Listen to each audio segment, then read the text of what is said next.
Boa tarde. Isa, tudo bem? Isa, tá me ouvindo, Isa? Acho que sim, né? Isa, tá aí, Isa? Então tá. Bom trabalho, Isa. Vamos lá, então. Queria agradecer mais uma vez a presença de todos no Tiaços e hoje novamente com uma grande convidada, um grande nome da psicologia arquetípica, Mary Watkins, né? É um grande prazer recebê-la, Mary. Há muito tempo que eu queria estender esse convite a você e, por uma ironia dos deuses, quis que a pandemia nos oferecesse essa possibilidade de convidar pessoas que a gente admira para estar aqui junto com a nossa comunidade brasileira. Então, para mim, particularmente, é um grande prazer ter você conosco. A Mary é professora na Pacifica Graduate. Ela é especializada nos temas psicologia da liberação, comunidade, questões indígenas, no campo da ecopsicologia, autora de vários livros, trouxe alguns aqui para mostrar. Waking Dreams, um dos primeiros livros que ela escreveu. The Invisible Guests, esse livro que gentilmente ela nos forneceu a tradução agora no chat, ela pôs ali o PDF, é um ótimo livro. E esse livro também que a Mary escreveu com Ed Casey. E eu acho que a Mary lançou um livro novo agora que talvez ela possa depois falar com a gente. Mary, um prazer te recebê-la. Fique à vontade. Espero que a gente tenha um bom encontro. Muito obrigado. O amor da minha filha. E eu também tive a oportunidade de conhecer Paulo Freire. Vou falar um pouco sobre essa ocasião. Eu gostaria de dar um contexto para a minha apresentação de hoje. Esse período da pandemia tem sido realmente de um profundo aprendizado em relação a muitas questões da nossa sociedade, levantando algumas questões psicológicas muito profundas. E hoje eu vou focar, parte da minha apresentação se chama Mantendo as Portas Abertas em Momentos de Saídas e Entradas, né, em polícia, pandemia, imigração forçada. Na verdade, isso não são questões separadas entre si. Eu gostaria de vir à essência de que tipo de orientação nós vamos ter em relação ao mundo, aos nossos vizinhos e à nossa própria psique. Eu vou tentar conectar essa tendência a isolar as pessoas fora, manter as pessoas fora, e também ver a toda a questão das orientações psicológicas relacionadas a isso. Eu fui apresentada ao mundo junguiano durante uma crise, quando eu tinha em torno de 19 anos. Eu estava começando um período de depressão, tive muitos sonhos, comecei a ler Jung e a colocá-lo nas minhas próprias experiências. Quando ele falava de imaginação ativa, eu comecei a estudá-lo o máximo possível. Eu estava morando na época em Boston. Eu fui apresentada ao trabalho de James Hillman pelo meu analista junguiano. Eu estava trabalhando com uma unidade de pacientes psiquiátricos e um dos pacientes que eu fui verificar durante a noite tinha tentado se matar. Eu tentei de alguma forma interferir na situação e eu fiquei face a face com o suicídio. E, de certa forma, eu comecei a procurar os livros de James Hillman e eles estavam esgotados. Isso foi em 1973. E fiquei muito impressionada pela sua abertura para os diferentes tipos de imagens difíceis que nós temos que enfrentar em momentos desafiadores da nossa vida, inclusive aqueles que envolvem o suicídio. Então, eu me inscrevi no Instituto Jungiano em Zurique e eu fui lá justamente para estudar com ele. E fui agraciada de ver as suas apresentações, né, da psicologia arquetípica. E também fiquei interessada em fenomenologia, psicologia existencial, e comecei a estudar Durkheim. Então, eu fui muito influenciada por James Hillman e desenvolvi uma profunda amizade com ele, o que significa muito para mim. Em 1981, ele publicou, como vocês sabem, A Alma do Mundo. Ele tentava nos alertar sobre essa questão do sequestro da alma, da nossa interioridade, e restaurar as ideias mais primordiais de que a alma estava viva dentro de nós. Eu acabei desenvolvendo o meu próprio sentido de que muitas partes da psicologia profunda estava focando demais na psique interna, e eu estava começando a ver que as pessoas podiam estar se destacando das questões ecológicas, políticas, econômicas em torno e das quais nós somos dependentes, interdependentes. Então, essa era a atmosfera em 1985, quando eu comecei a tentar aprender tudo que eu pudesse saber sobre o Nordeste do Brasil, e eu comecei a conhecer Paulo Freire. E nessa época eu achei que o trabalho dele era a metade que faltava na psicologia profunda. Então, isso aconteceu em 1985, tem 35 anos, onde nós colocamos essa psicologia da libertação dentro dessas dinâmicas, incluindo a psicanálise. Então, o tópico que eu vou tratar hoje nos traz algumas questões que nós estamos muito preocupados no momento. Eu vou começar falando de como que essa apresentação envolve um fato que aconteceu 3 semanas antes da pandemia. Eu estava indo para o que nós chamamos de Centro de Detenção AIS, em Adelanto.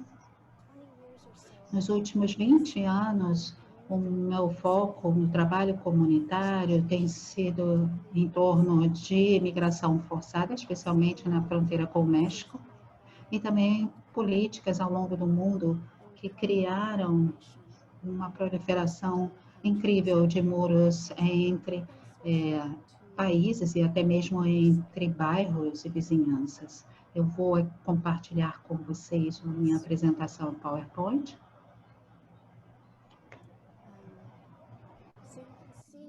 Aqui vocês podem ver que no mundo essas linhas vermelhas são os muros que foram construídos ou que nós criamos muito recentemente. Muitos deles ainda estão ativos. E aqui nós podemos ver que muitos desses foram modelos para os muros na fronteira dos Estados Unidos com o México. Antes da pandemia, eu ia a cada 15 dias para fazer um trabalho psicológico, avaliação psicológica, desse centro de detenção. Esse é o que eu tenho feito desde que Trump assumiu o poder. Eu tenho estado envolvida. Como vocês sabem, os Estados Unidos criaram uma proliferação de centros de detenção e prisões em todos os Estados Unidos. Então, as pessoas estão confinadas nesses centros, algumas vezes muitos anos, esperando que os casos sejam julgados. Naquele dia em particular,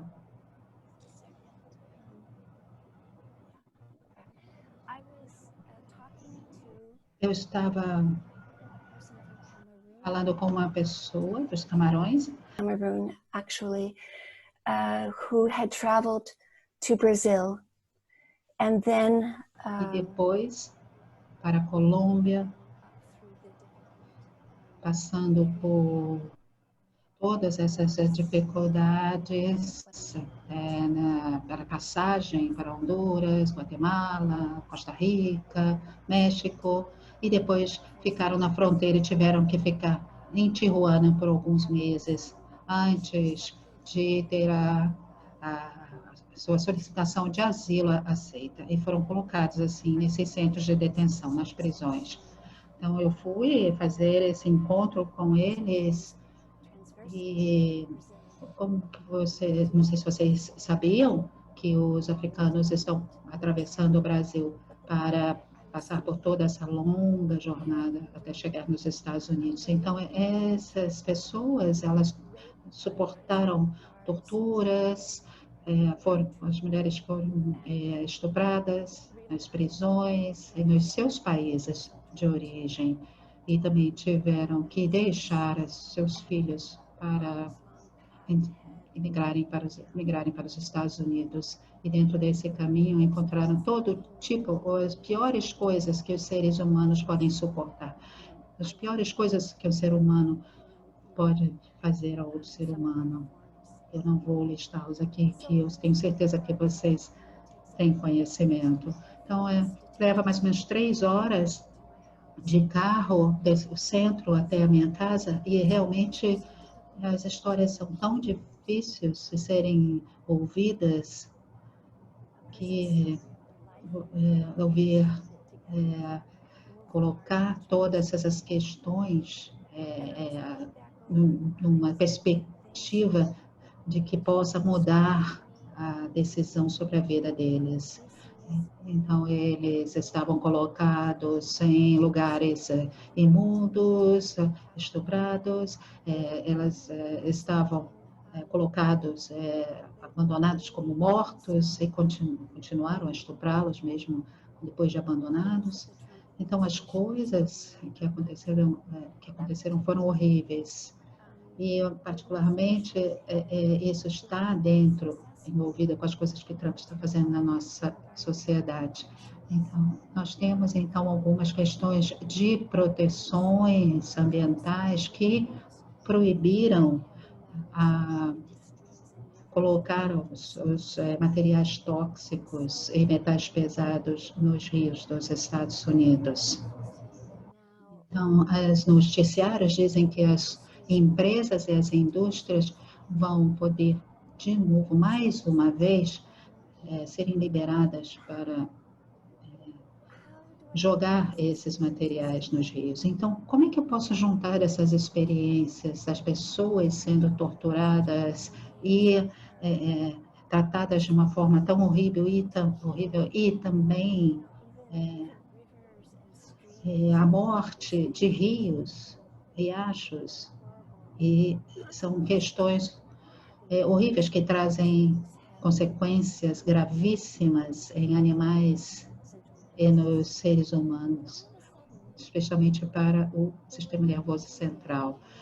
Então, foi quando a palavra, o termo necrofilia veio à minha mente.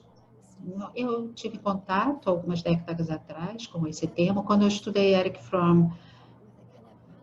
E eu percebi, e de certa forma me impressionou muito, que esse termo, esse trabalho, foi concebido com base nos horrores do Holocausto. E, de certa forma,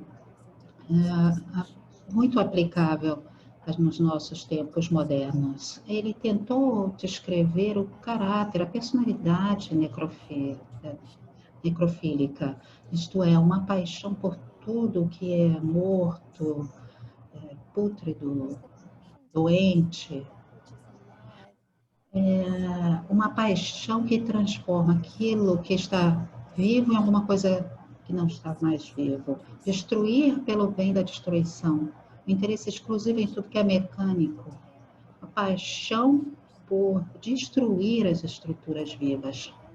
Ele falou que os necrofílicos têm uma convicção de que a única forma de resolver um problema, um conflito, é pela força e violência. Para ele, o passado é sagrado. Nada novo é valioso, e a mudança drástica é um crime contra a ordem natural. Essas tendências são muito presentes no meu país. Agora, eu acredito que também no país de vocês, os necrofílicos, eles têm uma tentativa de consumir e também de ter uma riqueza excessiva, né? De preencher também o vazio com o sadismo. E ele descreve essa orientação como sendo a forma mais maligna do autoritarismo, né, e estruturas sadomasoquistas. Então, nós temos que tentar entender que as sociedades que permitem que o fascismo ganhe terreno, e como vemos nos Estados Unidos, isso para mim foi de grande auxílio. Ele descreve aqueles com uma personalidade sadomasoquista ou autoritária como tendo um intenso desejo de controlar, fazer mal e humilhar os outros. Nós temos aqui nos Estados Unidos uma tendência do presidente a humilhar outros que tenham ideias diferentes das dele. Certamente são excessivamente narcisistas, porque para o narcisista tem apenas uma realidade, que é os seus próprios processos, pensamentos, sentimentos e necessidades. Um tipo muito perigoso de liderança, de líder que tem essa experiência.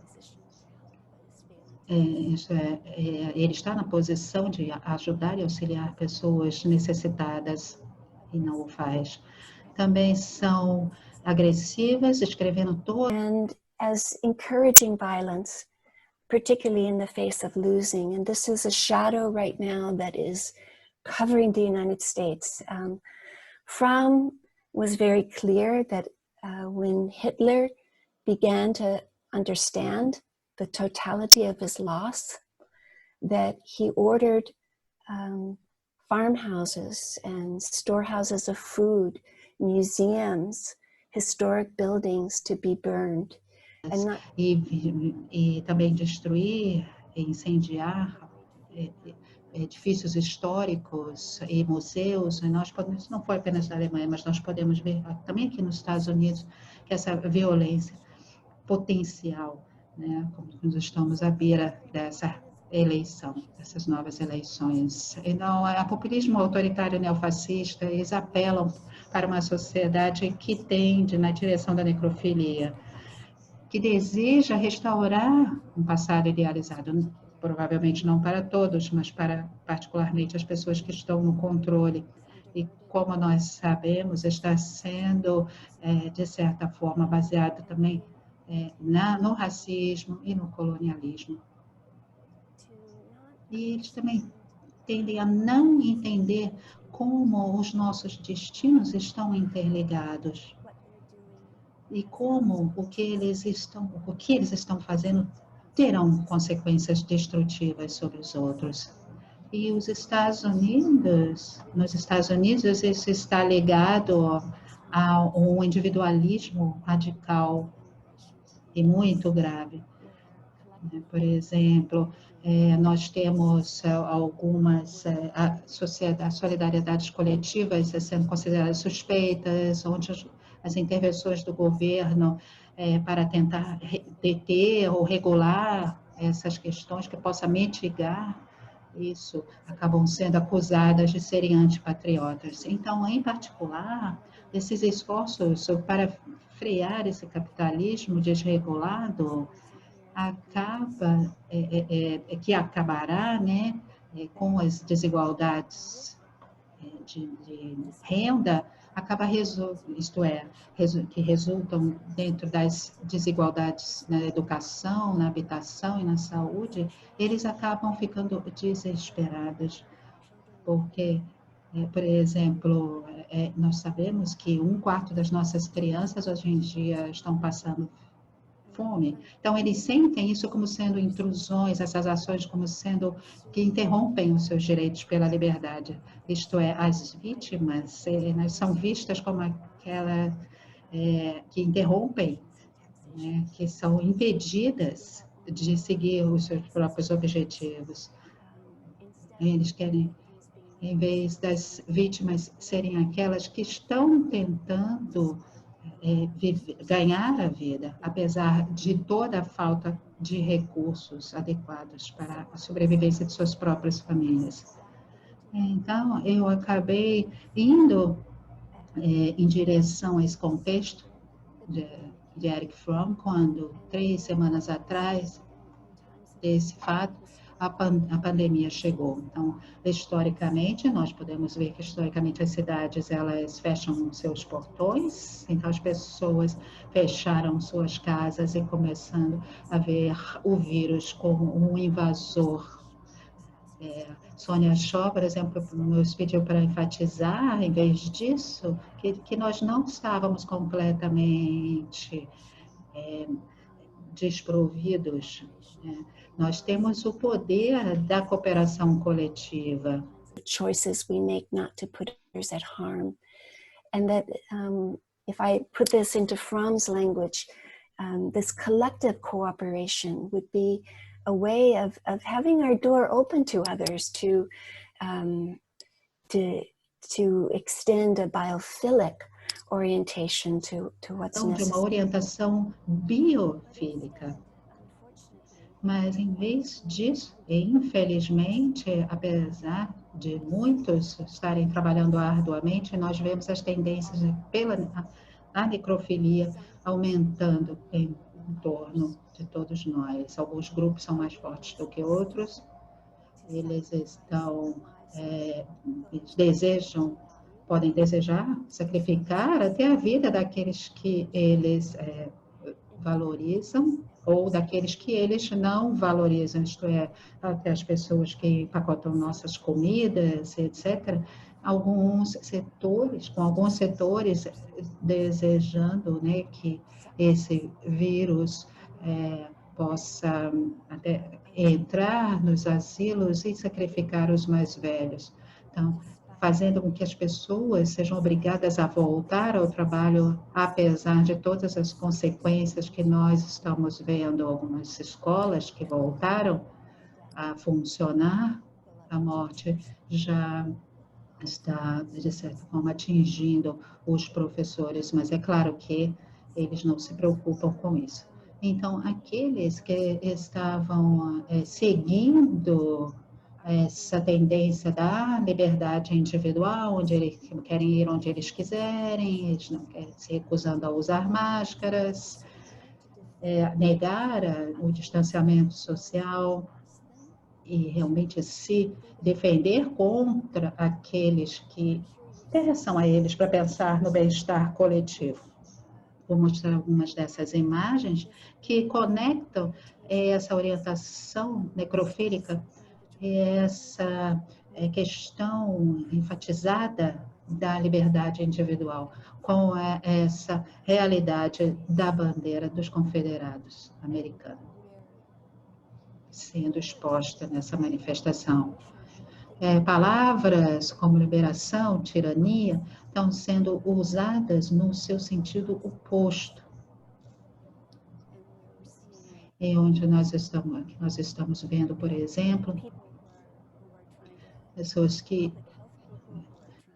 da saúde pública que estão tentando nos ajudar, dizendo mantenham-se seguros, e governos, pessoas do governo vistos como essa parte da população, como Whitmer, como autoritários, pessoas autoritárias como Hitler.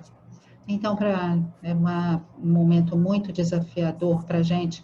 Eu gostaria de ouvir de vocês como que isso está acontecendo no Brasil.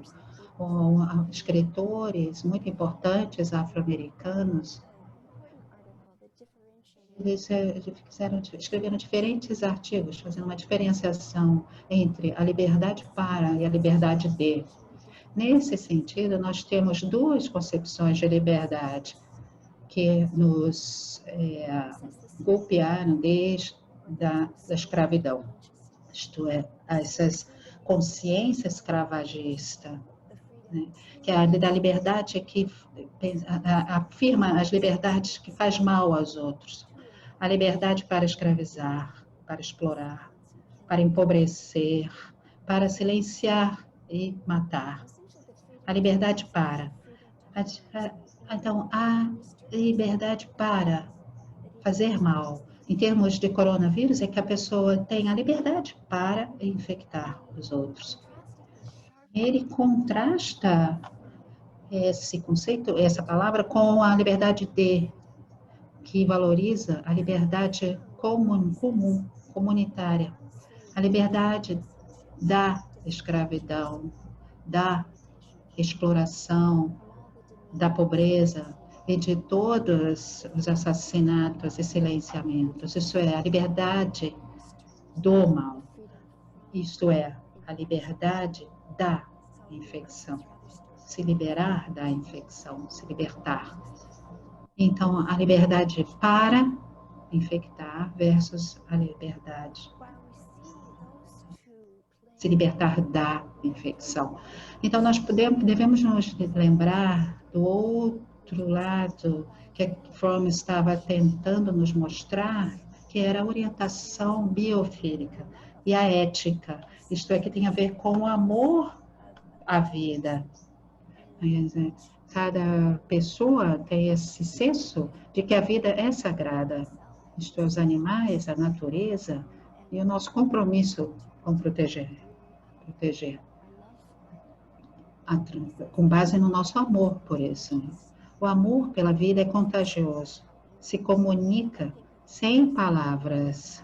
Por exemplo, a música que vocês estavam tocando, maravilhosa, aqui no início, que comunica esse tipo de amor pela vida contagioso.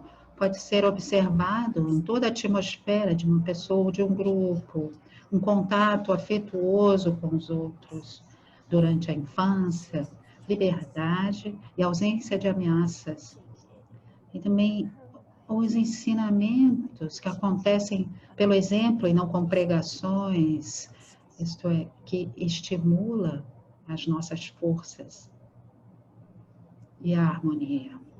O amor pela vida, ele diz, irá se desenvolver mais numa sociedade onde nós temos segurança, no sentido de que as condições materiais básicas para uma vida digna não estão ameaçadas. Justiça, no sentido de que ninguém pode ser um fim para os objetivos de outro. E liberdade no sentido de que cada homem tem a possibilidade de ser um membro ativo e responsável da sociedade. Bem, esses são aspectos, obviamente, das nossas sociedades que nós precisamos continuar a incentivar o amor à vida, o que Paulo Freire chama que o trabalho que a gente faz com esperança vai tornar mais fácil o amor nas nossas sociedades.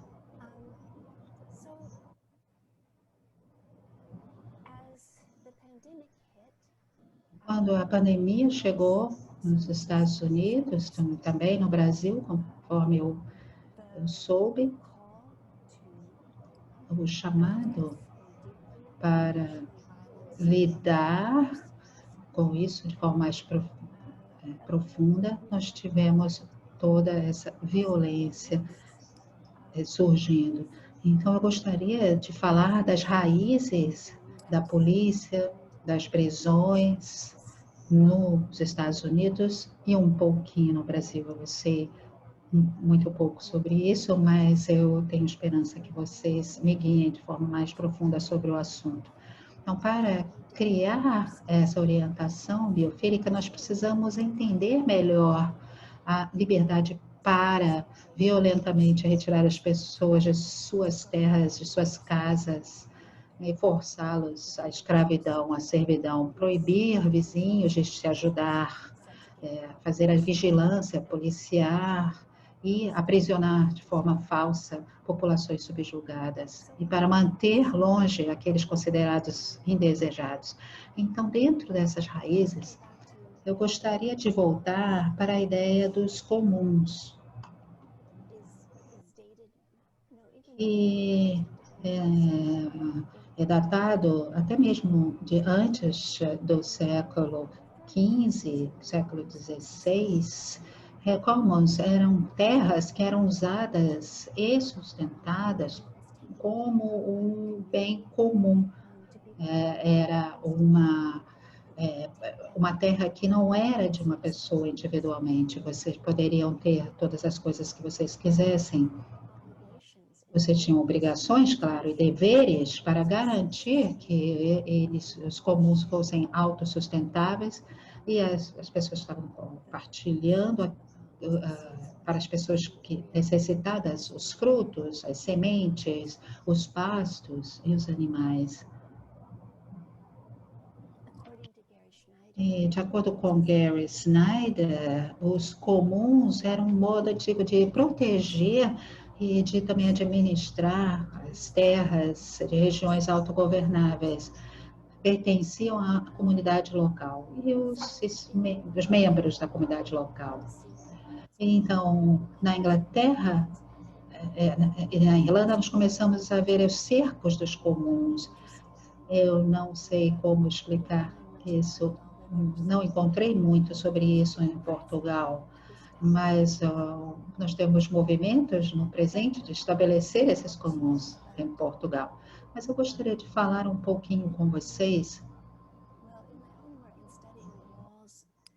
No meu trabalho, quando eu estava estudando os muros, eu fiquei algum tempo em Derry. Isso é um muro muito interessante para descrever a destruição do colonialismo. Nós normalmente pensamos que o colonialismo é uma coisa que os países europeus praticaram em terras longínquas do hemisfério sul, mas, na verdade, as primeiras instâncias de colonialismo inglês aconteceram na Irlanda, ali muito próximo da Inglaterra. Os ingleses e alguns escoceses, colonos escoceses, vieram até Derry e eles deslocaram aquelas pessoas das próprias terras, tomaram as terras, construíram um muro e depois proibiram os irlandeses de entrarem, exceto em alguns momentos e em certas condições. Os irlandeses perderam muitos dos seus meios de sobrevivência, incluindo as suas terras, e foram colocados em uma condição de servitude para os ingleses. Os ingleses usavam as florestas, as madeiras das florestas para a construção da Marinha Britânica, dos navios da Marinha Britânica. Os costumes e as religiões dos irlandeses foram, obviamente, proibidos. Aqui é um exemplo de realmente deixar as pessoas de fora do muro, de suas próprias terras. Eu vou dar um exemplo do como foram esses períodos. Os comuns, quando eles foram cercados, vou dar um exemplo do que aconteceu, e que o bispo de Meath, ele descreveu dessa forma. Só um minuto.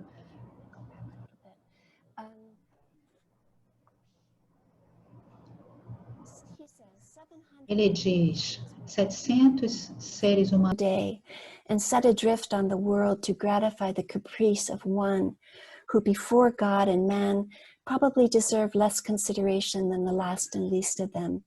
The horrid scenes I then witnessed, I must remember all my life long. The wailing of women, the screams, the terror, the consternation of children, the speechless agony of honest, industrious men, wrung tears of grief from all who saw. Eu vi soldados e muitas das forças policiais que foram obrigados a agir nessa ação, chorando como crianças devido aos sofrimentos cruéis dessas pessoas que foram obrigados a sofrerem sem demonstrar nenhum tipo de resistência. Em torno, os proprietários de terra, eles tiveram que fechar suas portas, sendo ameaçados de grande vingança se eles oferecessem uma hospitalidade de uma noite em suas casas, em menos de 3 anos, um quarto deles estavam silenciosamente em seus túmulos. Então, é muito interessante ver a ação aqui da polícia, que estavam apoiando as pessoas que estavam cercando os cômodos, mas também gostaria de destacar essa questão da proibição da solidariedade. Por exemplo, aqui nós temos pessoas que são ameaçadas ou são penalizadas por ajudarem os imigrantes com água ou com alimento. E essas pessoas são perseguidas e acabam tendo que responder a ações judiciais e também pagar multas e até sendo ameaçados de serem presos. Falo isso porque quando as pessoas, os ingleses vieram para os Estados Unidos, eles trouxeram com eles algumas dessas ideias. Essencialmente, como os comuns foram cercados, as pessoas do interior foram forçadas a irem para a cidade e se tornaram os trabalhadores dentro desse ciclo da industrialização. E eles não podiam encontrar o seu lugar nas cidades. Então, eles vagavam pela cidade, eram levados para prisões e também trabalhavam nessas prisões. Muitas tinham prisões de trabalho. E mandados para esse assim chamado novo mundo daquela época.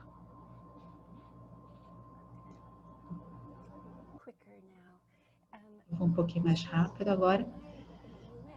Então, nos Estados Unidos, nós tivemos, na Nova Inglaterra,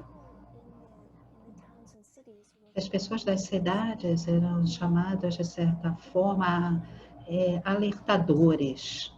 Isto é, eles iam passar pela cidade, fazer a ronda pela cidade para ver quem tinha entrado na cidade que não pertencia. Isso seria mais ou menos por volta de 1700. E essas pessoas, elas iam receber um aviso de que elas não podiam continuar na cidade, que elas tinham que continuar porque a viagem deles, porque a cidade não queria se responsabilizar por pessoas que estivessem vagando, que fossem pobres. Isso nós vimos acontecer em várias cidades na Inglaterra. Entre os puritanos, as pessoas que entrassem nos vilarejos deles, que eles não conhecessem, vocês, por exemplo, nenhum deles, por exemplo, poderia oferecer hospitalidade para esses estranhos. Isso parece estar há muito tempo atrás, no passado, mas esse tipo de orientação ainda nos assombra nos Estados Unidos em termos de como que nós estamos lidando com os imigrantes que necessitam entrar no nosso país. Então, as primeiras polícias nos Estados Unidos veio dos patrulhamentos dos escravos. É um argumento, uma das coisas que nós temos é que justamente essas polícias na Inglaterra inspiraram essas patrulhas escravagistas.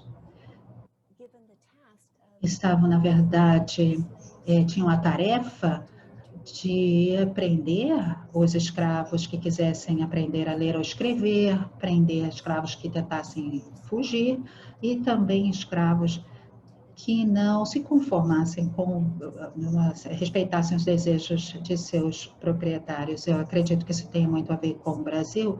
Por exemplo, também as primeiras polícias brasileiras também serviram a com essa função das polícias dos escravos.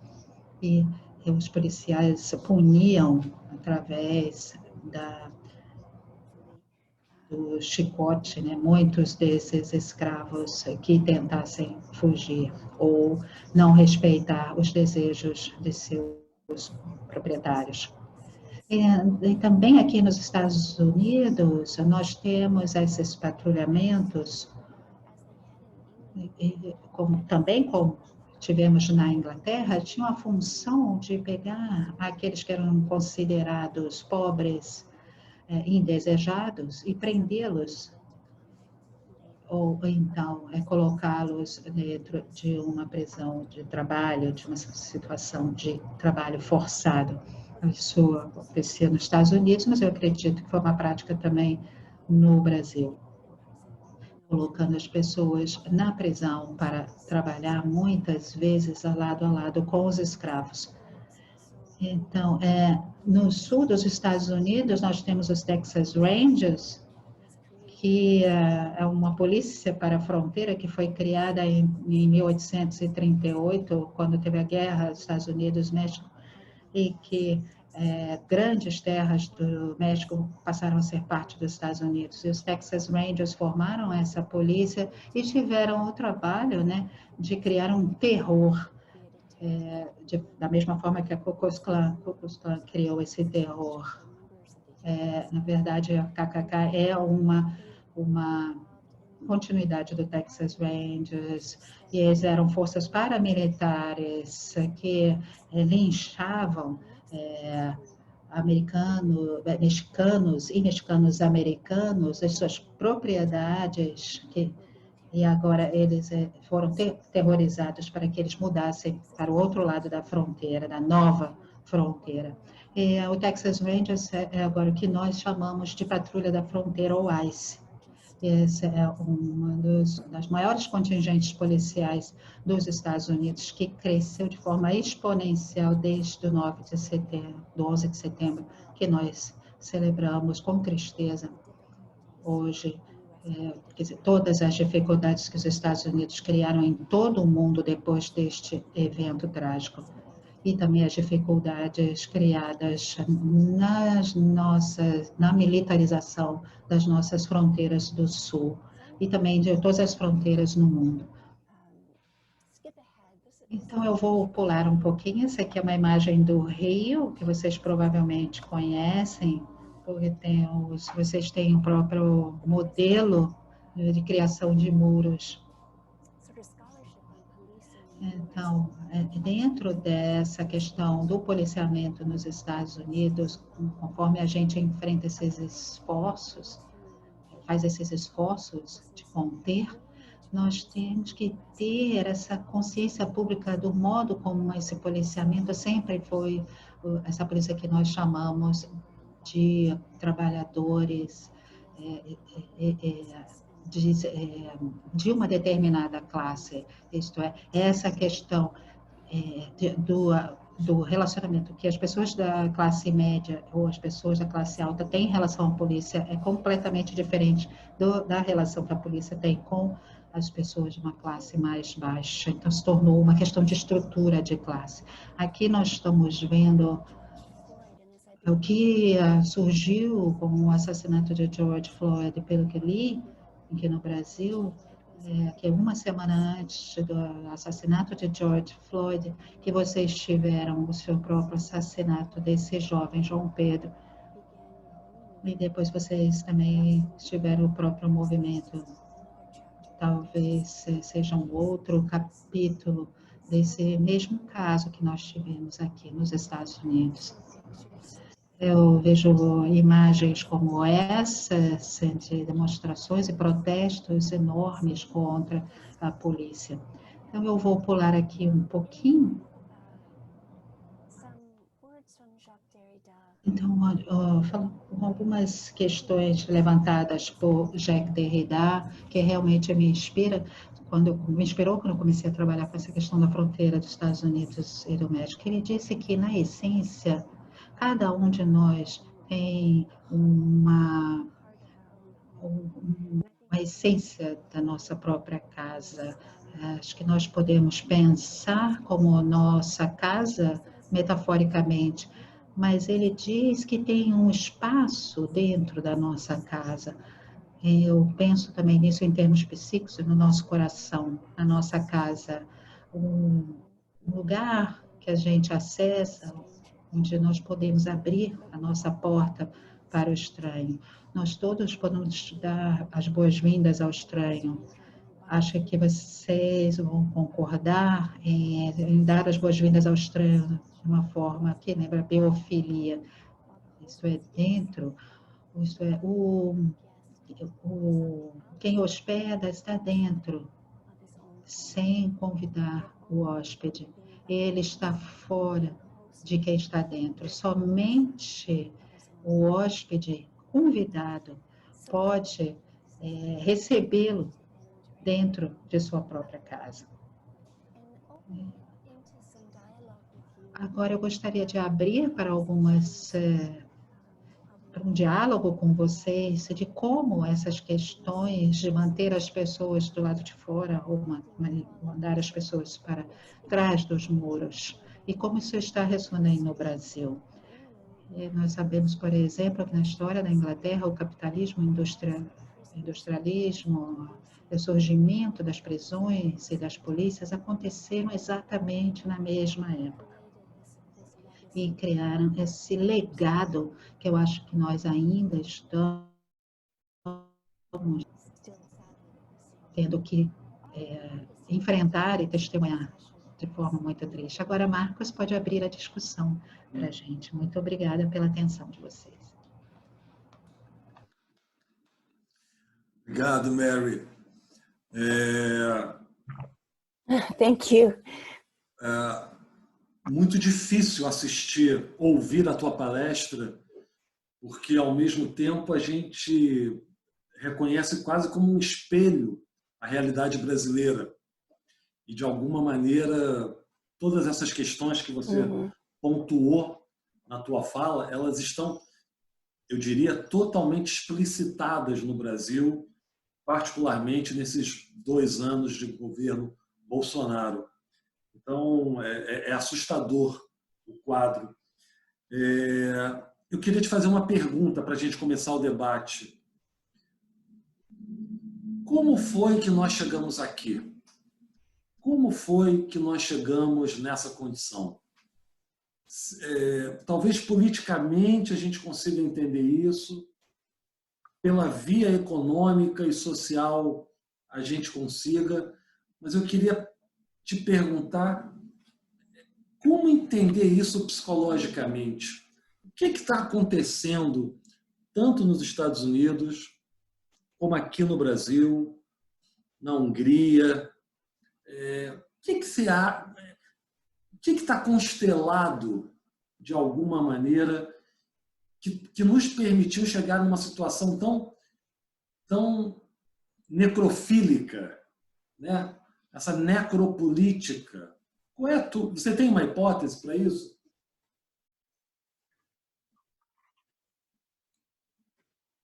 Well, this is, of course, Isso, claro, é enorme. E eu acho que tem muitas razões e questões envolvidas. A visão que eu sempre coloco dentro da psicologia é que nós não podemos falar individualmente. Muitos de nós, aqui no nosso debate, vêm de diferentes históricos econômicos, políticos e sociais. Eu posso apenas falar da minha própria experiência e do modo em que eu acredito que eu me tornei interessada em alguns aspectos da psicologia profunda que precisaria ser vistas de uma perspectiva mais libertária. Então, aqui nos Estados Unidos é muito possível que uma pessoa de uma classe média alta viver uma vida muito isolada. Você pode, por exemplo, ir para a universidade e você vai estudar psicologia e até mesmo a história da psicologia profunda e não ser desafiada no modo necessário, ser desafiado para escutar, saber como as pessoas estão vivendo de modo diferente, quais são o seu dia a dia, quais são as suas visões, os modos em que as pessoas de classe média alta ou as pessoas que têm uma riqueza excessiva e como eles afetam os modos de vida das outras pessoas de outras classes. Nós não mais temos escravos, mas tem algumas coisas que nós fazemos, no modo como nós vivemos nossas vidas, que cria situações de servitude para outros.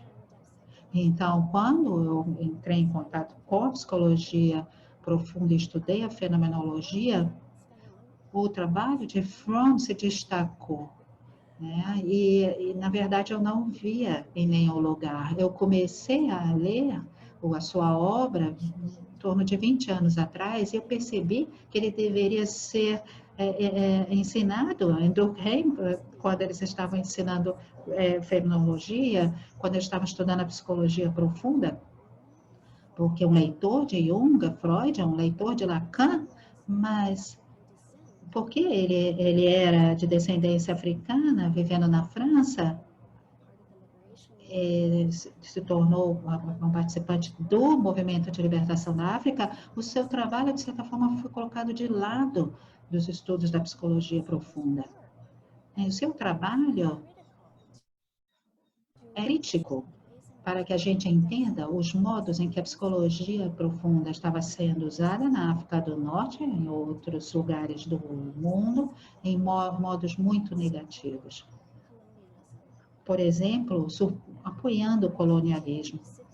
Eu dei aula na Pacífica, eu ensino bastante a sua obra. Nós podemos nos apaixonar por Jung, mas precisamos entender como algumas das ideias que nos foram passadas como sendo universais, na verdade, são particulares. Nós estamos falando de tempos muito específicos e pessoas específicas em situações socioeconômicas particulares. Então, nós começamos a ter esse sentido que essa psicologia que nós adoramos estudar é apenas uma entre muitas outras psicologias que são possíveis, que foram nos oferecidas pelos indígenas, pelos conhecimentos indígenas e pelo modo de vida deles. Então, eu comecei a ver que o nosso trabalho é aprender a dialogar com as pessoas, como trabalhar de modo participativo. E isso por exemplo, nós temos o Paulo Freire para vocês. Ele, sim, ele veio de uma família de classe média. Ele foi muito apoiado pela sua esposa, Ilza. Eu adoro a história quando ele foi trabalhar com as pessoas que eu acho que estavam planejando uma greve. E ele falou para eles como se organizar, qual era a situação, como eles deveriam pensar. E quando ele estava voltando para casa, ele estava dizendo, o que eu faço? Eu fui até lá, falei para eles qual era a situação, falei o que eles deveriam fazer. Por que você está com tanta raiva de mim? Ela disse, não, Paulo, você não ouviu o que eles disseram. Você não perguntou o que eles sabiam sobre a situação. Você não perguntou como eles imaginavam que eles pudessem atravessar essa situação para um lugar melhor. Então, realmente, isso requer muito esforço da nossa parte, fazer esse exercício. Eu tentei, quando eu comecei a ensinar na Pacífica, eu comecei a ver qual seria o aspecto do trabalho público da psicologia, que obviamente não tem nada contra a prática privada, mas é dizer que as pessoas têm necessidades de um trabalho psicológico em diferentes instâncias da nossa sociedade. Não apenas alguém que vá lá e ensine, mas alguém que possa se reunir em solidariedade, onde você possa escutar e aprender com eles e envolver com as situações que as pessoas estão enfrentando. Isto é, assim, eles podem oferecer auxílio. Também o desafio de aprender novas coisas, não apenas aquilo que a gente já sabe. Por exemplo, em Colômbia tem um grupo incrível de psicólogos da universidade que queriam ajudar os imigrantes do interior que foram deslocados pelas forças paramilitares. Eles saíram da universidade e também saíram dos seus consultórios e formaram relações com essas pessoas, falando do trauma, da tortura de muitos membros da família que agora tinham que vir morar nas cidades em condições muito pobres, dificuldades em estar na cidade. Então, os psicólogos têm uma ideia do que essas pessoas podem precisar, eles passaram por traumas, etc., mas eles tinham um compromisso com a escuta em primeiro lugar. Então, tinha uma coisa que estava causando um grande sofrimento psicológico, que eles não tinham antecipado e que eles não sabiam como navegar nessa situação. É que muitos tinham membros da família, foram assassinados por paramilitares, membros da família assassinados porque eles tinham sido associados com grupos armados, mas na verdade nem eram membros desses grupos armados, eles nem sequer tinham pegado em armas, não estavam envolvidos no conflito, e mesmo assim eles foram desonrados pela forma como as pessoas colocaram. Então, esses psicólogos estavam vendo, né, o quanto que, de certa forma, essas pessoas poderiam ir para a Corte Suprema e ver quais eram os meios que eles podiam de ter algum tipo de compensação para e justiça para esses seus parentes. E só assim eles poderiam dormir em paz. Então, na verdade, eles tiveram que ter ajuda de advogados e criar essa campanha em toda a população. Então, a sua pergunta é um desafio para a gente. Isto é, realmente ir para frente, para trás, entre a prática individual, a prática pública, de forma que nós possamos aprender mais e também sermos capazes de vivermos nossas vidas profissionais e privadas, em conexão com aquilo que a gente pode vir a aprender com isso. Essa é uma pergunta muito interessante, Marcos. Espero ter respondido de alguma forma. Ótimo. Obrigado, Mary. Vamos abrir para as perguntas, tá? Daniel Iago, quer fazer uma pergunta para ela, Dani? Você está aí?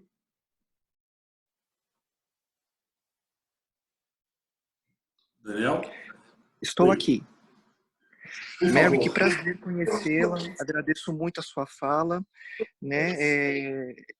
Eu acabei reconhecendo uma série de questões, obstáculos, né, presentes na minha própria formação na medida que eu fui te escutando. E neste momento, tudo certo com áudio? Eu vou colocar o vídeo, somente só um segundinho. Prontinho, cá estou eu. Né? Neste momento, eu tenho a oportunidade de lecionar justamente uma disciplina de psicopatologia, né? E no curso de psicologia, no curso da graduação de psicologia, né? E você havia comentado a respeito do Frantz Fanon, um autor que também no Brasil, embora seja de extrema importância, muito salutar, né, para a produção do nosso pensamento crítico, também é um autor que muitos de nós não tivemos nas nossas graduações e até mesmo nas nossas pós-graduações, né? Não é exatamente uma pergunta, é somente um comentário. Nós também estamos vendo agora uma onda muito importante de retorno a este pensador, e inclusive dentro dos campos da psicologia analítica, da psicanálise, da fenomenologia, né? Antes tarde do que nunca, né? Eu sinto que estamos tendo aqui uma conexão, muito embora a situação seja realmente muito precária e no nosso país, né? Eu sinto que é uma articulação que a gente começa a desenvolver a partir de agora, né? E mais particularmente para que a gente consiga refinar essa escuta, né? Particularmente um elemento social, comunitário da nossa escuta. E esse, sem dúvidas, é um desafio muito grande. Hoje mesmo, inclusive, terminando a palestra, eu vou começar a discussão de Frantz Fanon exatamente dentro de um campo da psicopatologia. Não no sentido de que ele é um autor, né, que vai descrever nosograficamente os quadros, mas como uma figura muito insuspeita dos próprios movimentos, né, de desinstitucionalização, né, toda uma outra forma de se observar, né, saúde mental, de se praticar clínica, dessa perspectiva que eu acho que você traz para nós, né? E eu sempre fico muito curioso de saber, né, de que forma a gente poderia introduzir isso de uma maneira, digamos, mais palatável para os nossos alunos, que frequentemente chegam com uma expectativa de que o trabalho clínico do psicólogo realmente está restrito a um âmbito privado, né? De certo modo, um pedido de ajuda, né? De que outras formas mais a gente poderia, né, trazer, talvez, alguns outros elementos? Ah, Martim Baró, eu vi que você acabou de escrever aqui, outro autor muito importante, né, na nossa formação, e outro que eu também acredito que está fazendo parte dessa onda, né, talvez de uma, como eu digo, né, desburguesização da nossa educação, né, formal de psicólogos e também prática. E no mais, eu queria agradecer muito. Tive a oportunidade de, no passado, ler o seu Waking Dreams.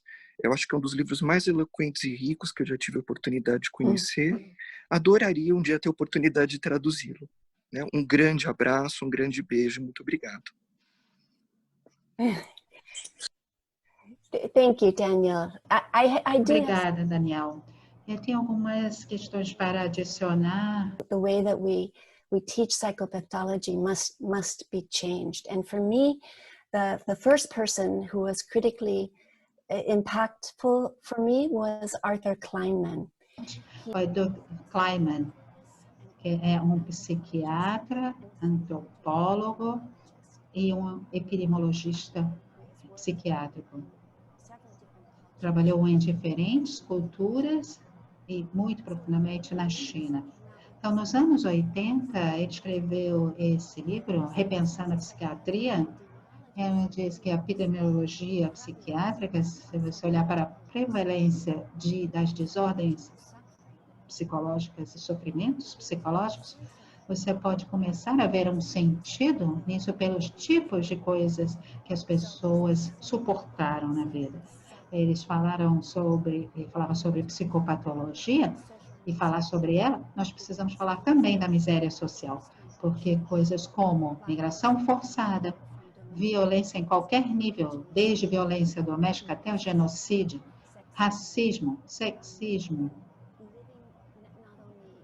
viver não apenas em pobrezas, mas pessoas que estão vivendo, pobres, que estão vivendo bem próximas de pessoas com recursos excessivos. Esse tipo de situação traz o que dá origem a muitos dos nossos sofrimentos psicológicos. Então, ele faz, se vocês olharem para os diagnósticos do DSM, o que nós vamos ver lá nas descrições das desordens de personalidade não é uma descrição universal que seja aplicável a todas as culturas, mas aplicáveis principalmente na Europa Ocidental, nos Estados Unidos, onde essas culturas acabaram levando as suas raízes para as outras partes do mundo. Então, quando nós lemos como essas descrições como uma autobiografia, em vez de alguma coisa que seja verdadeiro para todas as pessoas. Então, isso é muito alinhado com o Frantz Fanon e também Martin Barrow. Ele criou o termo de trauma psicossocial. Isto é o que nós chamamos de trauma coletivo ou trauma social. Um trauma não sofrido por um indivíduo em particular, apesar dele ter o trauma ser sofrido por indivíduos, mas o tipo de trauma que comunidades inteiras foram forçadas a sofrer, foram forçadas a estar em situações de trauma, incluindo as situações que nós temos aqui nos Estados Unidos. Em Flint, Michigan, onde as crianças estavam bebendo água contaminada por chumbo durante anos, onde as pessoas no poder sabiam disso e pouco se importavam. Esse tipo de sentimento de que toda a comunidade tem que enfrentar, ele de ser desconsiderada, inclusive as suas crianças, elas podem ser envenenadas porque elas não importam para a sociedade. Então, ambos quiseram reforçar que nós precisamos mudar a nossa atenção para esse trauma psicocoletivo, psicossocial e coletivo. Nós podemos falar com indivíduos que sofreram esses traumas o tempo todo, mas não, na verdade, não vemos os pilares que formam essa situação como um todo. Isto é, nós precisamos olhar mais para a questão histórica e psicossocial. Frantz Fanon estava justamente trabalhando no hospital na Algéria durante a Revolução. E durante uma manhã, ele via nigerianos que tinham sido sujeitos à violência policial e tortura. E depois, à tarde, ele via os policiais e pessoas dos soldados franceses que enlouqueciam com as torturas e os assassinatos que eles tinham que cometer. Então, quando nós estamos apresentando e introduzindo essas reformas na França, ele então renunciou. E vocês podem encontrar a sua carta de demissão no Google, por exemplo, porque ele falou que era infrutífero tentar curar as pessoas numa situação onde a sociedade está essencialmente destruindo a psique dessas pessoas pelo modo como eles são tratados. Então, mais uma vez, tem uma dança que nós precisamos assumir e ver essa experiência do trauma como algo individual, mas também, ao mesmo tempo, dar um passo para trás e ouvir as vozes da sociedade, das condições que precisam ser mudadas para que a gente não continue a gerar esses traumas individuais através dos traumas sociais. Os traumas individuais através desses traumas sociais. Ótimo. Obrigado, Mary. Daniel, obrigado pela participação. Dani Lascani quer fazer uma pergunta. Dani, contigo. Oi, Mary. Uai, é uma honra estar aqui te ouvindo. Agradeço muito essa oportunidade de te ouvir. E a minha pergunta, acho que vai um pouco nessa linha do desafio. To what you said about the challenge, as Marcos asked. O capitalismo, ele tem uma característica, né, muito própria, que é que transforma tudo, né, tudo que existe em produto, em relações de objeto, né? Isso repercute claramente na nossa sociedade. O que a gente vê, a gente colhe muitas consequências disso, né? Hoje na nossa sociedade, na forma como a gente se relaciona com as pessoas, com as coisas, com os outros seres, né? E eu fico aqui pensando se você considera, né, o capitalismo em si necrofílico, né? E se há outras opções para o capitalismo, ou se, né, assim, e qual é o... And what is our role as society that consumes products of this way of living without taking rapid and fast exits that are nostalgic, that we want to go back to a far past, to alternatives that we... É um desafio. Como que você enxerga aí outras possibilidades?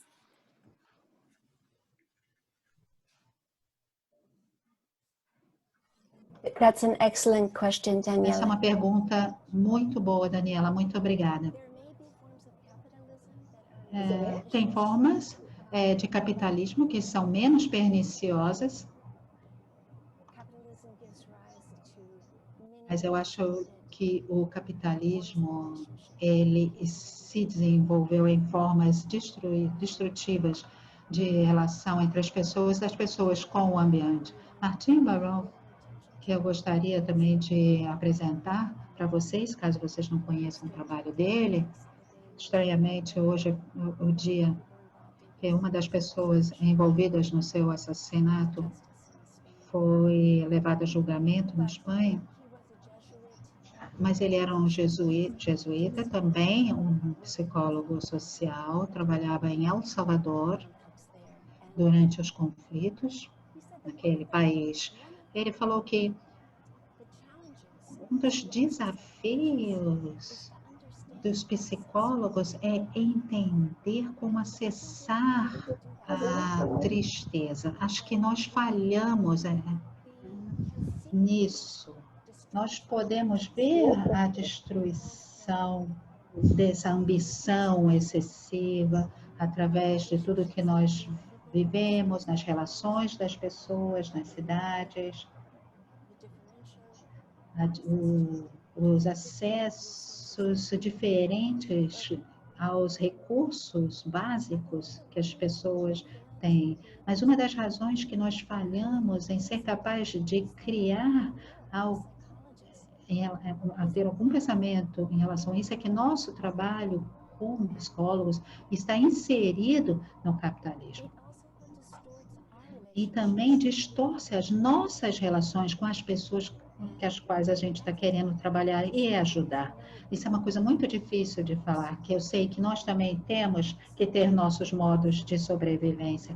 Não é que você vai simplesmente abrir mão de tudo, da sua sobrevivência e tornar a sua vida difícil. Mas uma coisa que eu observei é que quando a gente cobra pelos serviços, quanto mais a gente cobra, mais a gente sente que nós temos que ser um expert, um especialista, e que temos que ver as outras pessoas como não especialistas. Senão, eles não teriam uma justificativa para nos pagar, para algo como uma escuta profunda ou acompanhamento.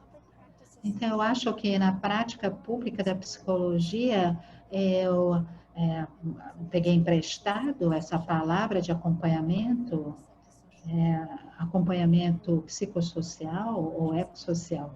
E uma das virtudes do acompanhamento é que é uma atividade mais horizontal, onde tem uma mutualidade envolvida de escuta e aprendizado. Não significa que não é a experiência que possa ajudar, mas não existe um poder tão diferente de alguém que está no controle da situação. Então, saindo do capitalismo, as alternativas é que talvez no modo como nós praticamos a nossa atividade, na verdade nós temos um mundo, nós temos o pé nos dois mundos, quando as pessoas nos pagam pela análise, mas também possa nos permitir nos dedicar a outros tipos de projetos, para que nós possamos ser essa parte dessa sociedade. Então, para ser parte, por exemplo, membro da Sociedade Internacional de Psicanálise, as pessoas devem dedicar um dia para uma clínica social, para um trabalho social, ou então pagar algumas dos seus honorários para ajudar as associações. Isso não é uma coisa que nós devemos necessariamente aceitar, mas pode ser uma forma de também viver um pouco fora do arcabouço capitalista, do enquadramento capitalista. Então, muitas dessas comunidades estão experimentando diferentes formas de economia, particularmente de relações menos destrutivas com o meio ambiente. Por exemplo, eu tenho um programa dentro da minha graduação, eu diria que 1/3 dos jovens estão tentando se envolver com a justiça ambiental e a ecopsicologia, criando alguns santuários, onde nós podemos ver as comunidades de resistência sendo construídas. São pequenas sementes para modos alternativos de vida.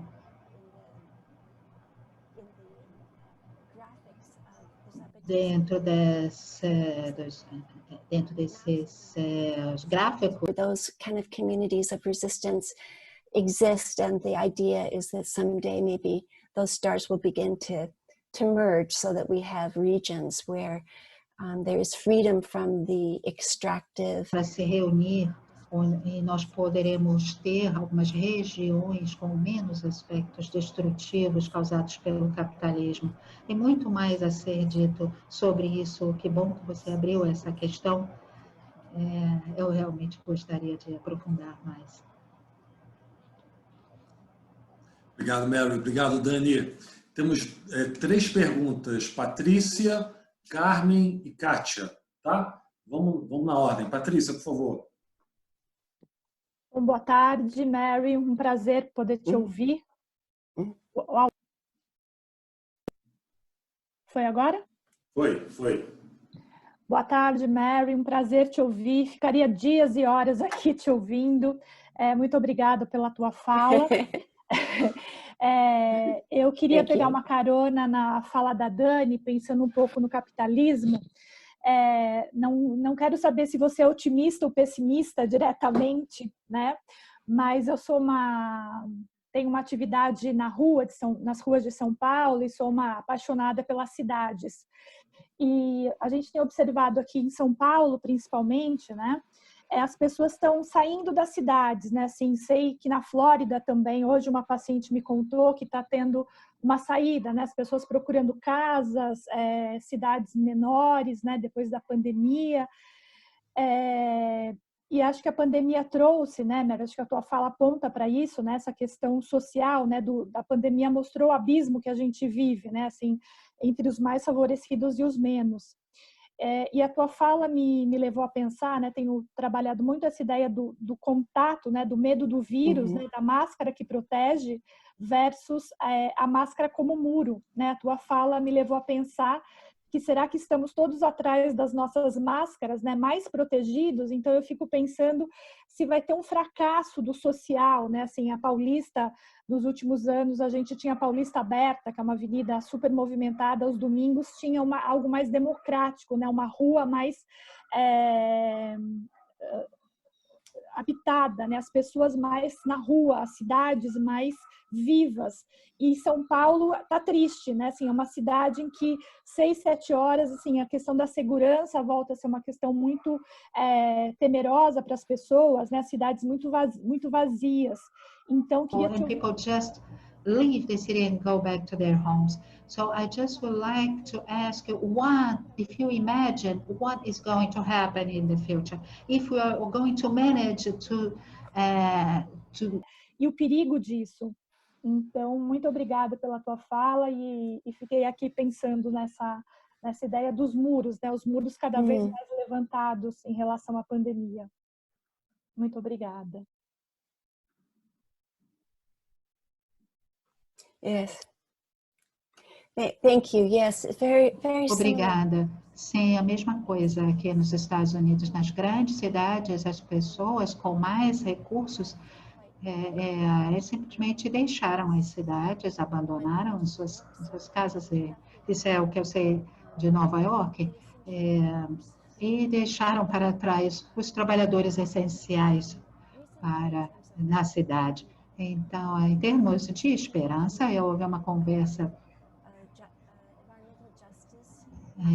Sou um ativista de justiça ambiental chamado Anthony, e eu fiquei tentando imaginar que com as nossas cidades tendo cada vez menos espaços comerciais, mas as nossas lojas, por exemplo, aqui nos Estados Unidos, estão fechando, deixando de funcionar. Então, pensando de forma positiva como converter esse espaço, por exemplo, em habitação, que possa talvez finalmente resolver a questão dos sem-teto, porque nós temos uma crise muito grande de pessoas sem teto na Califórnia e também em Nova York. Então, talvez a gente esteja vivendo isso, que algumas pessoas têm a liberdade de ir e vir e outros não. Então, as pessoas que têm essa liberdade, na verdade, acabou levando o vírus, né, para o interior, eles tentam ir para os lugares mais isolados, é só uma questão de meses que esses lugares mais isolados acabam se tornando pontos de contaminação do vírus. Então, agora nós temos essa luta entre os professores, quer dizer, se os professores devem ser forçados a voltar a dar aulas, mais uma vez, pessoas que devem trabalhar fora de casa estão enfrentando um risco muito maior. Eu estou aqui, eu estou trabalhando de casa, não tenho ido ao campus há 6 meses, 7 meses. Então, nós temos realmente que estar atentos em criar solidariedade através desses muros metafóricos, nos modos que a gente puder. Então, eu vejo muitas formas que as pessoas estão tentando fazer isso, mas precisa acontecer numa escala muito maior, por conta do número dos problemas que surgiram com a pandemia. Muito obrigada. Obrigada. Obrigado, Pati. Beijo. Carmen, contigo. Tá aí, Carmen? Ai, desculpa, o microfone estava desligado. Estão me ouvindo? Baixinho, tá bem baixo. Melhorou? Melhorou.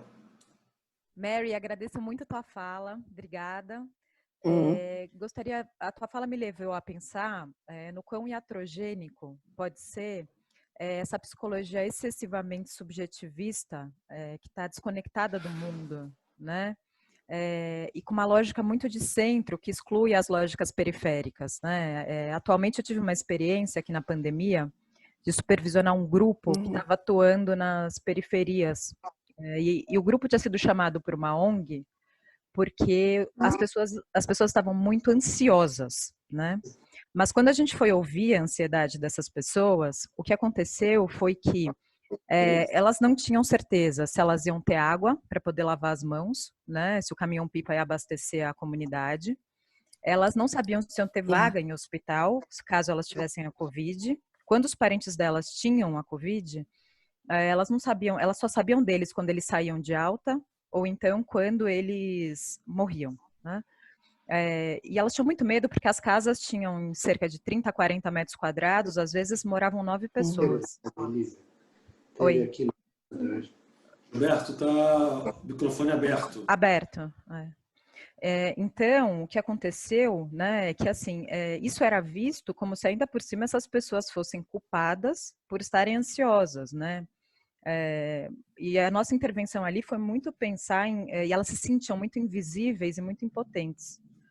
E a gente estava pensando ali de que forma que a própria comunidade, então, poderia fazer para se ajudar, né? O agente comunitário passar de casa em casa, a gente mobilizar uma pessoa do hospital que pudesse dar notícias diárias dos parentes, a escola funcionar como um acampamento para information about the relatives that were hospitalized, and also that we have a community agent passing through the houses to gather information. But what happened was that these persons were to blame to be anxious, but how? So, like if they were doing something wrong, so how could we bring this logic of a private clinic into this collective issue? Thank you very much. Muito obrigada pela sua pergunta, pela sua colocação. Me ocorre que tem uma confluência entre algumas das coisas que eu estava falando anteriormente e essa questão que você levantou.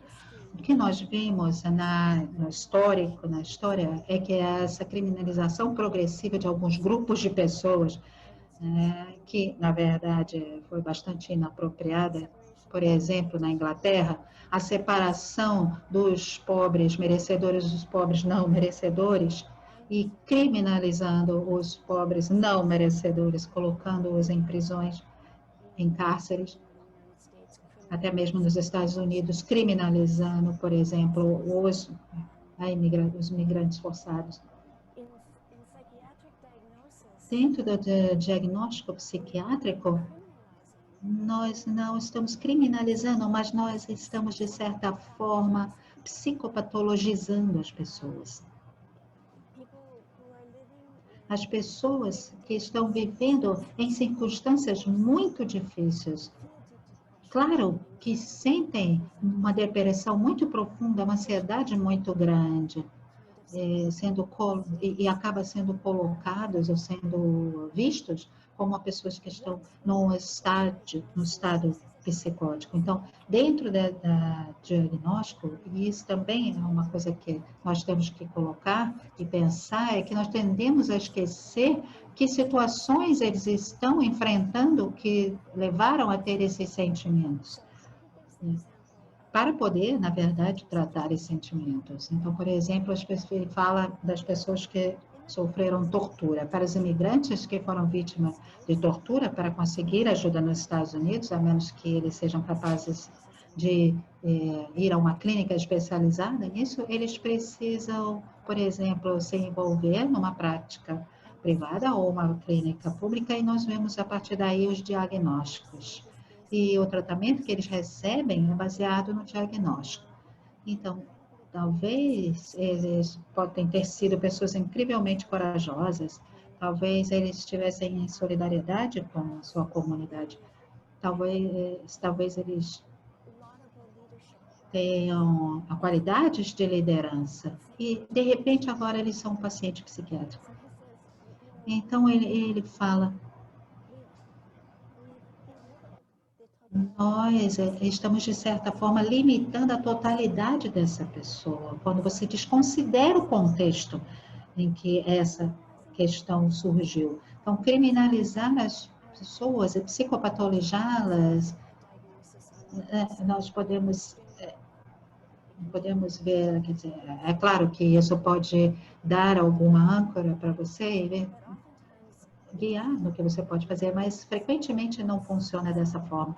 E o que eu vejo nos Estados Unidos é que, tristemente, os jovens, por exemplo, estão sendo ensinados sobre os diagnósticos, estão aprendendo os diagnósticos, mas não sobre os contextos que causam essas patologias.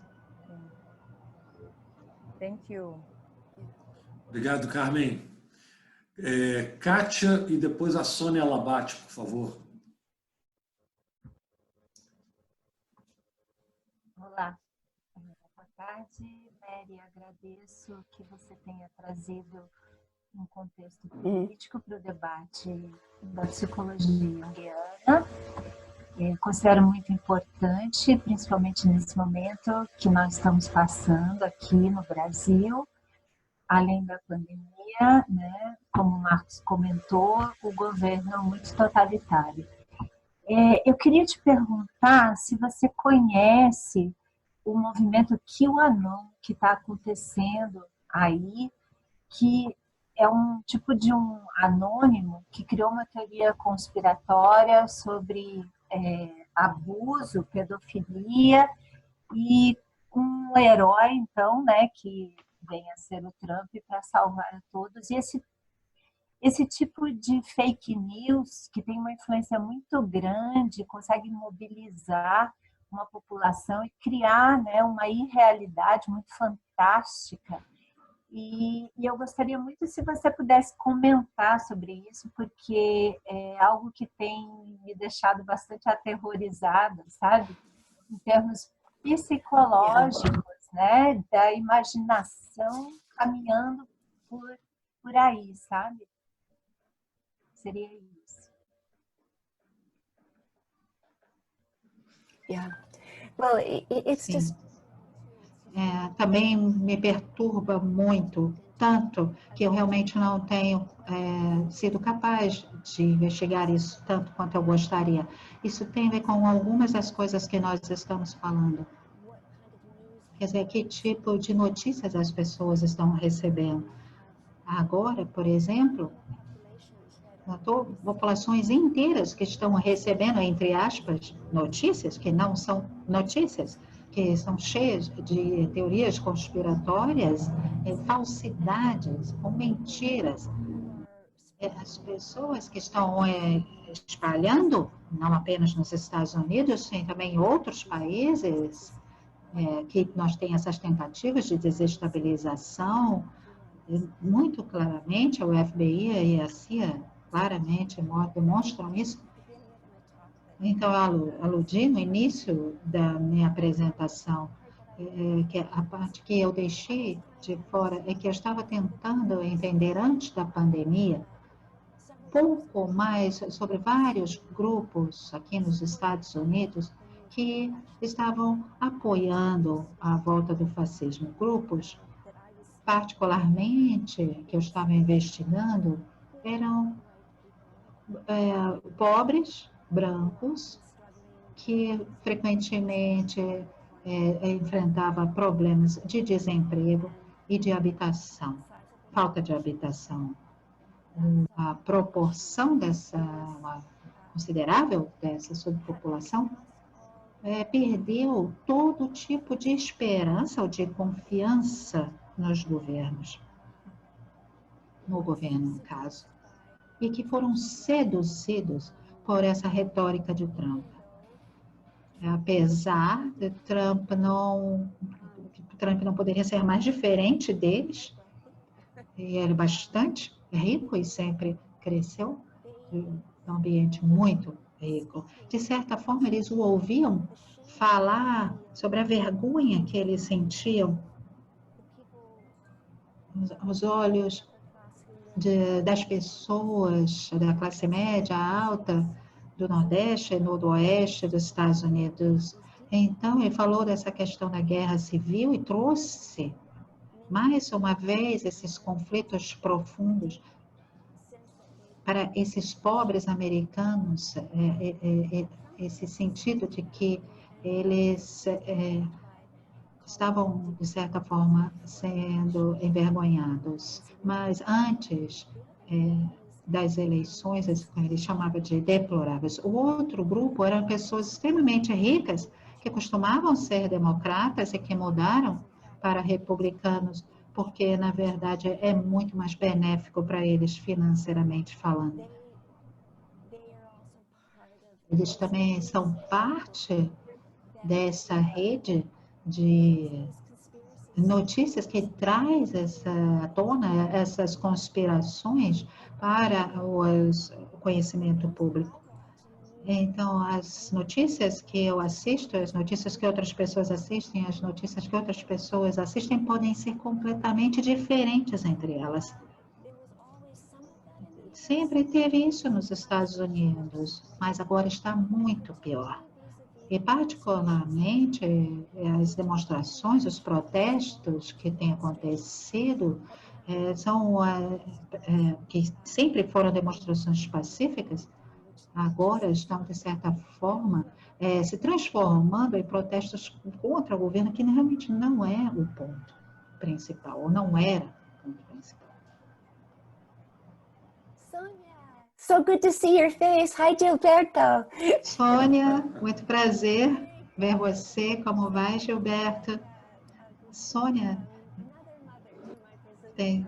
você deu uma outra mãe para minha filha brasileira. Muito obrigada. Traduzir para você.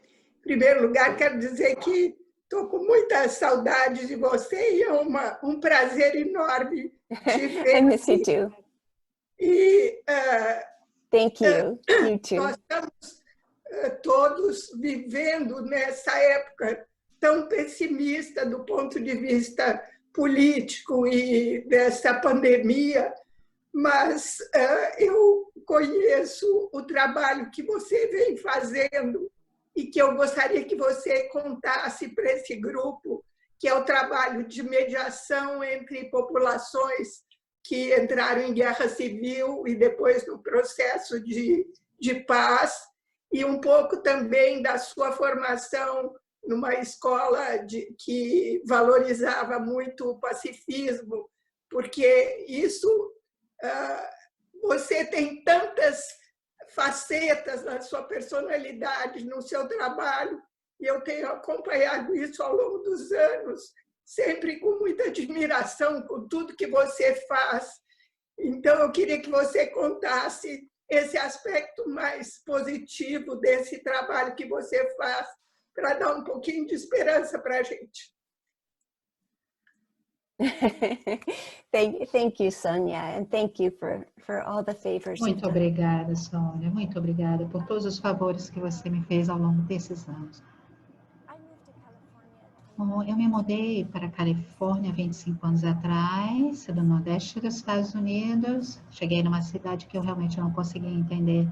Eu fiquei passado muito pouco tempo aqui. Nos últimos anos, eu tive a oportunidade de aprender muito mais sobre a minha cidade.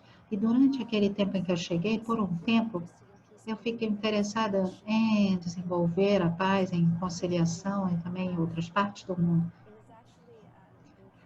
Na verdade, foi um encontro que eu tive em Chiapas, no México, que mudou isso. Eu estava acompanhando um grupo de jovens dos Estados Unidos para essas comunidades zapatistas durante algumas semanas, para eles aprenderem sobre zapatismo.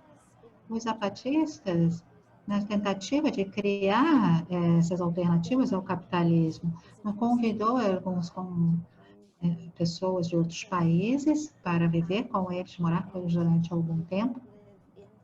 Você não mora nas comunidades deles, tem alguns lugares especiais para esses visitantes, porque eles têm medo de que as pessoas invadam as suas comunidades, mas ficou muito claro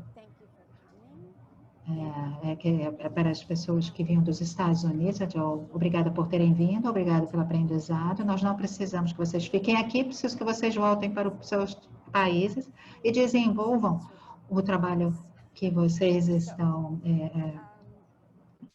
para evitar, né, que continue a ter coisas que transformam nossas vidas em vidas tão miseráveis. Então, nós temos o apartheid, por exemplo, 60% de ingleses, 40% de mexicanos. Talvez a gente tenha alguns muros metafóricos. Nós temos isso nas escolas, nas casas, nos bairros, em todo lugar. Então, eu me afiliei a uma organização latina chamada Pueblo, agora se chama COS, e nós começamos a ir aos encontros, às reuniões, para ver como era a situação das pessoas. Geralmente, eu não estava em contato com elas. Isso é um exemplo do estágio que eu chamo de acompanhamento. Quer dizer, nesse caso, é aprender, escutar. Depois de um ano, uma das mulheres disse, eu tive um sonho. Eu gostaria de fazer contar uma história oral sobre as pessoas que estão vivendo aqui em Santa Bárbara, estão enfrentando sobre essas questões dos documentos de imigração. Eu sabia as técnicas de narrativa oral, então eu me interessei e nós tivemos muitos encontros e um grupo de jovens também se juntou para trabalhar conosco para a produção desses documentos. E isso em torno de 30 anos atrás, uma época muito difícil aqui nessa região por conta das perdas que tinham sido trazidas aqui para as pessoas que eram aqui trazidas, é muito difícil para eles conseguirem esses documentos. Então, eles realmente não se encontravam em uma saída de como que eles poderiam estruturar esses temas e como eles poderiam criar alguns livros, algumas orientações para essas pessoas. E aqui nós vimos que na comunidade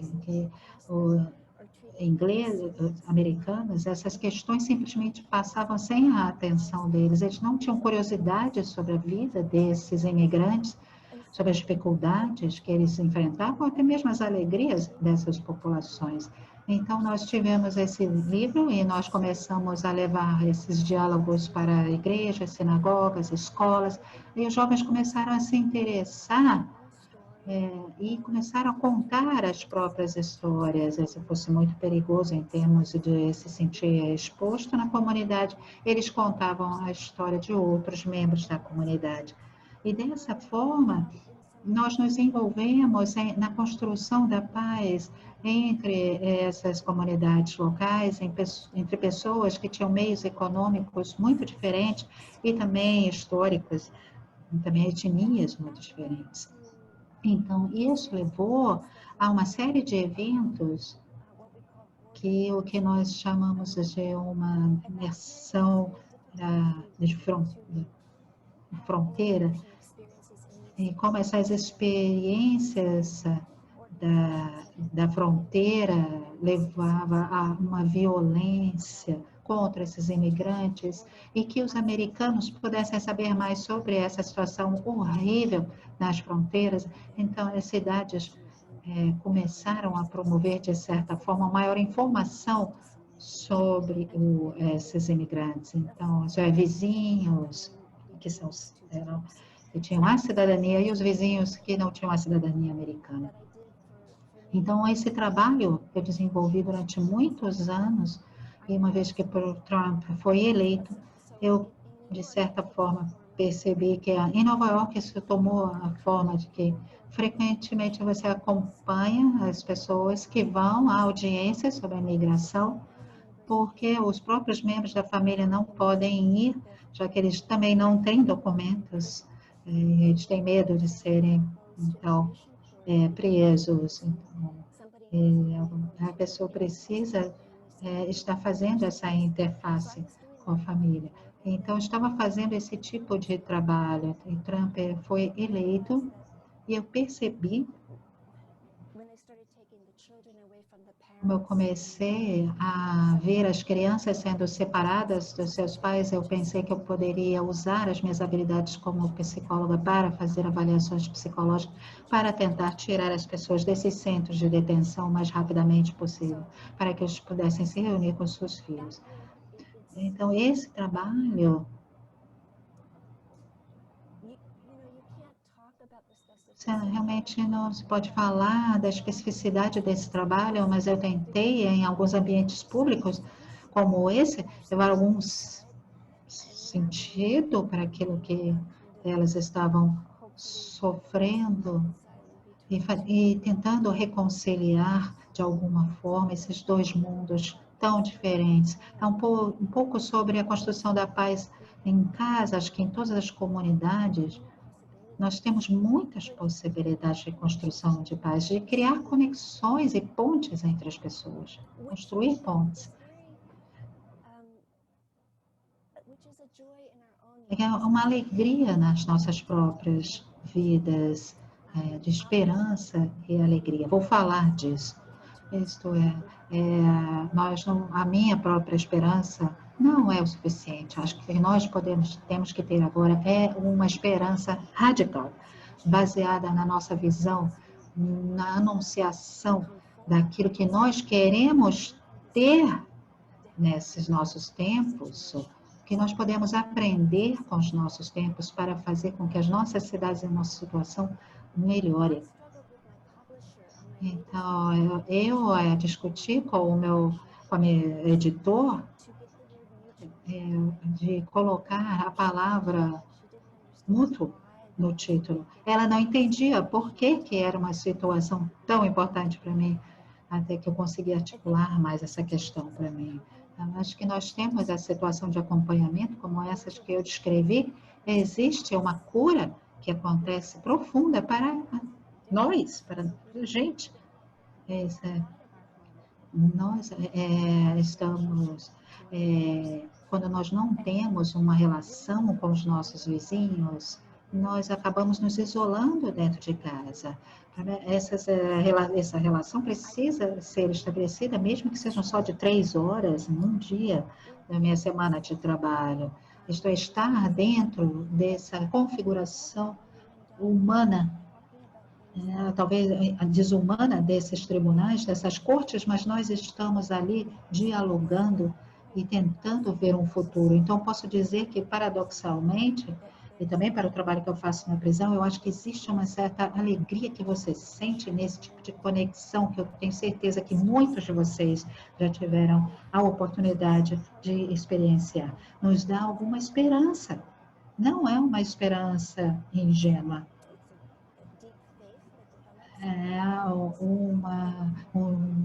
uma fé profunda nessa natureza sagrada e na possibilidade de estar juntos em situações onde nós possamos criar a solidariedade nesses tipos de tempo que estamos vivendo. Muito obrigada pela sua pergunta, Sônia. Muito bom te ver. Mary, queria fazer 2 perguntas para a gente poder fechar o nosso debate. Ao te ouvir, eu criei uma teoria aqui que eu queria saber se é um delírio que eu tive ou se faz algum sentido para você. Fiquei pensando que esse livro teu continua nesse. Ou seja, Yes. será que os convidados imaginais que você, nesse livro, nos fala que nós devemos reconhecer, aproximar, dialogar com eles, não são esses mesmos convidados imaginais que hoje nos estão bloqueados pelos muros? Quer dizer, os muros não nos permitem mais. Não é um delírio, então? Faz sentido? No, see, I started... Não, absolutamente. Eu comecei a pensar nisso por conta da minha própria situação, sendo jovem, tentando entender minha mãe, tentando me entender, tendo todas essas insights dos meus sonhos. Eu tentei realmente entender. E a minha compreensão, quando eu comecei a conhecer a psicologia junguiana, acabou me levando para dentro, né? Desenvolveu essa prática da imaginação ativa. Desenvolveu essa compreensão de como você pode criar esse diálogo imaginal.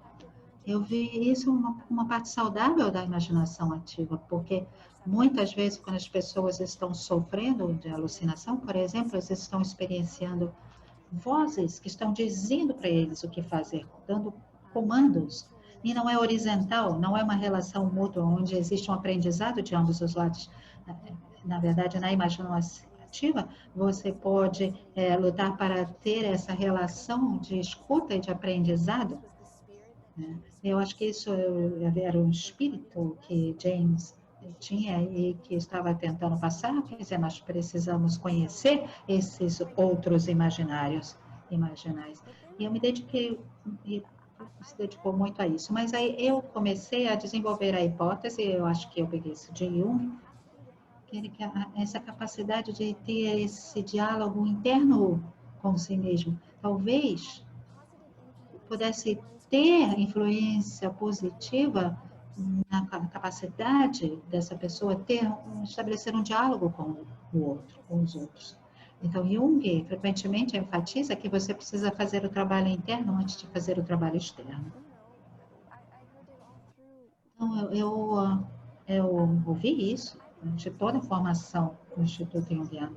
Eu comecei a pensar que isso talvez não fosse completamente correto, porque, em primeiro lugar, eu vi muitas pessoas mais velhas do que eu, fazendo muitos diálogos imaginais, mas sem conversar absolutamente com as pessoas que estivessem fora daquele pequeno grupo de amigos ou de familiares, e ficando muito preocupados com o imaginal, ficando muitas horas ali escrevendo tudo sobre isso, ano após ano, artigos, revistas, livros, mas quando eles estavam em locais com outras pessoas, eu não via que eles tivessem essa capacidade superior para o diálogo que poderia sair de tudo isso, resultar de tudo isso. Então, eu percebi que se assim fosse, então o trabalho interno e o trabalho externo, ele pode ser em fases, mas com o trabalho interno sendo acontecendo antes, tem muitas coisas que nós precisamos aprender sobre nós mesmos, mas nós só aprendemos na relação com outras pessoas,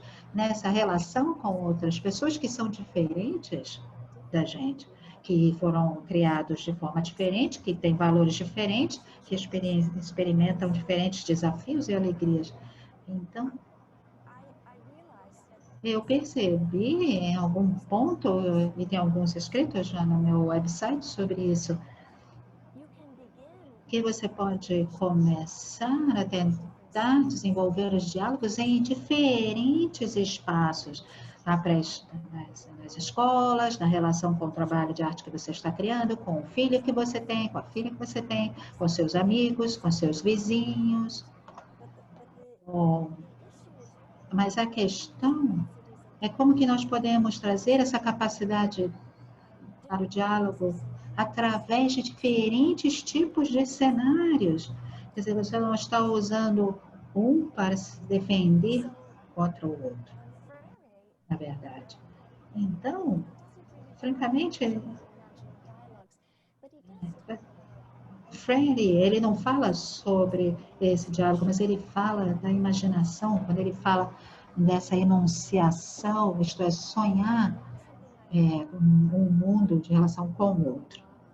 Então, na verdade, eu tirei muita coisa do livro dele.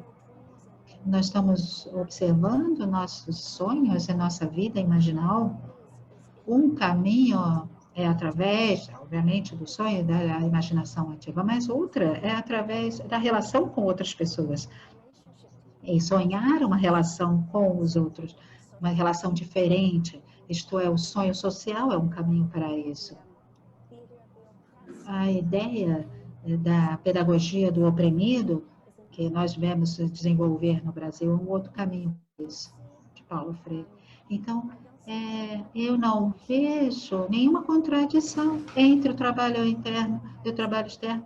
Eu acho que talvez eu não tenha sido capaz de esclarecer isso nesse trabalho, então eu tentei voltar para essas outras questões para sublinhar a continuidade, a necessidade do diálogo através dos diferentes tipos de espaços.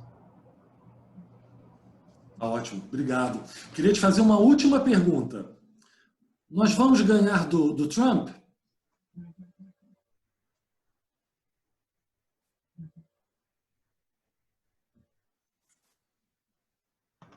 Repete sua pergunta, Marcos. Se nós vamos ganhar do Trump. Nós vamos ganhar do Trump? Em que sentido? Das eleições. Se Trump vai ganhar, é isso? Não, se nós, democratas... Ok.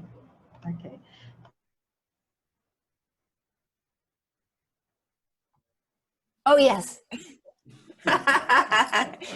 Well, we must. We must. Sim, nós temos que ganhar. Nós temos que juntar forças para isso.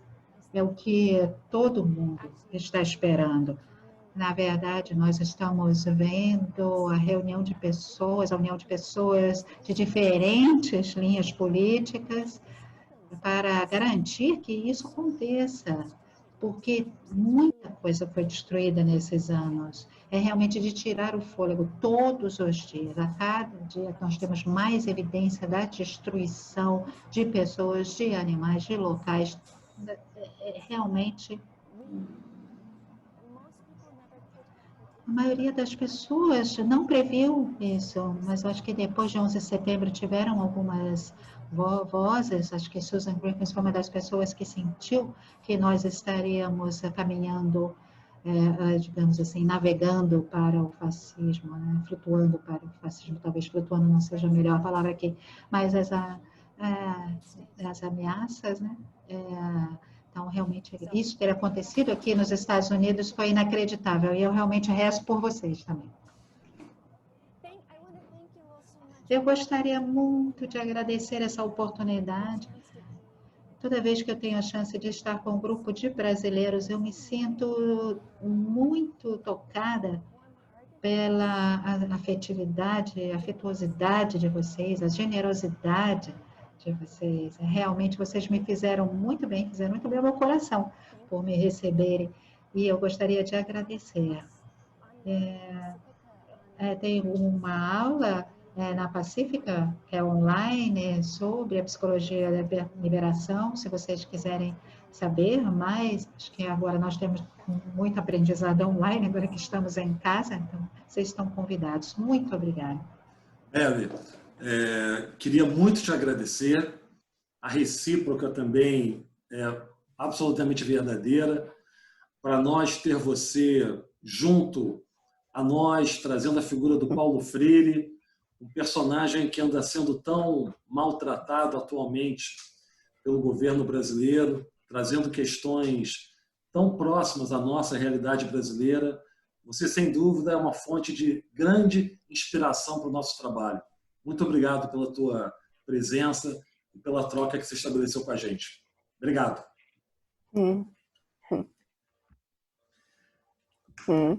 Thank you. Bye bye. Muito obrigada. Tchau. Muito obrigada. Thank you, Mary.